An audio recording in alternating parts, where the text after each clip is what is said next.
de l'avant et, chers invités, je céderai la parole à Maître Jolicoeur pour nous présenter et nous mettre en place ce qu'on a eu depuis hier matin.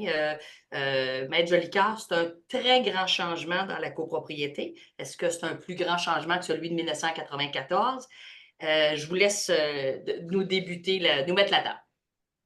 On peut dire que c'est l'aboutissement d'un long processus, d'un long labeur, de beaucoup de bénévoles. On a depuis 1994 une modernisation du droit de la copropriété avec la grande réforme du Code civil du Québec de 1994. Mais le Québec traînait de la patte en termes de déficit législatif. Il y a eu un processus qui a été initié notamment par la Chambre des notaires du Québec, par la constitution du groupe de travail sur la copropriété divise qui était présidé par Maître Christine Gagnon, qui avait produit un premier rapport et fait certaines constatations. Le RGCO avait été très pris dans le processus, puis on avait produit des mémoires, on avait réellement collaboré à un exercice extrêmement important. C'était un constat qui avait été déposé au ministre de la Justice de l'époque. Et par la suite, le gouvernement du Québec de l'époque a constitué le comité consultatif sur le droit de la copropriété, dont j'étais un des membres, et qui a fait des audiences publiques pour justement écouter les besoins de la population du Québec en matière de réforme législative. On a eu des audiences à Montréal et à Québec. C'était encore Maître Gagnon qui en était la présidente. Il y a eu par la suite la production d'un rapport et qui était, somme toute, l'assise de cette grande réforme législative que l'on connaît actuellement par le processus là, de diverses législations, notamment le projet de loi 16, le projet de loi 141, et ainsi de suite. Donc, c'est un cheminement réfléchi, un cheminement d'adhésion, parce que le gouvernement a voulu aller chercher l'adhésion du processus.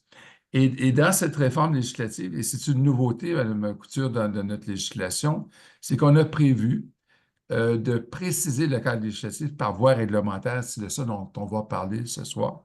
C'est-à-dire qu'on avait des mesures législatives dans le Code civil du Québec qui n'étaient pas entrées en vigueur et qui, dans le fond, leur entrée en vigueur était tributaire à la publication d'un règlement à la Gazette officielle qui a pour objectif de venir préciser notamment qui sont les intervenants qui peuvent faire des études de fonds de croyance, des cas d'entretien, en quoi consiste l'attestation. Donc, c'est réellement l'élément déclencheur. Alors, ce soir, de ce qu'on discute, ce n'est pas l'entrée en vigueur du règlement, parce que le titre le dit bien, on est dans un projet de règlement qui, présentement, va faire l'objet d'une consultation publique. C'est Mme Mallard, de la Société d'habitation du Québec, qui en est, dans le fond, la coordinatrice.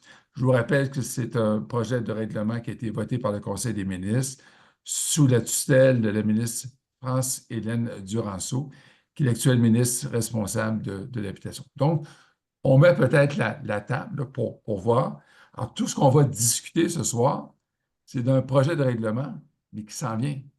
Ce n'est pas dans 2 ans. Dès que le processus de consultation de 45 jours va être complété, et on risque d'avoir un projet de règlement final d'ici la fin de l'année qui va faire entrer en vigueur certaines dispositions du Code civil. Donc, on va regarder ça ensemble ce soir. Qu'est-ce qui rentre en vigueur? Mais c'est certain que ce projet de règlement est le reflet de la volonté de l'État, une volonté qui repose sur 2 axes. Le maintien d'actifs. On veut assurer l'entretien du patrimoine immobilier en copropriété par des cas d'entretien, des études de fonds de croyance.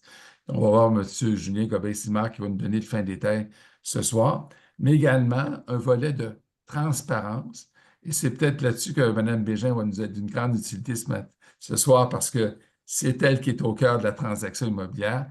Faire en sorte que les acheteurs québécois puissent évaluer le risque financier à un achat. Je suis en train d'acheter. C'est quoi mon risque financier? De quelle façon je dois faire ma proposition d'achat?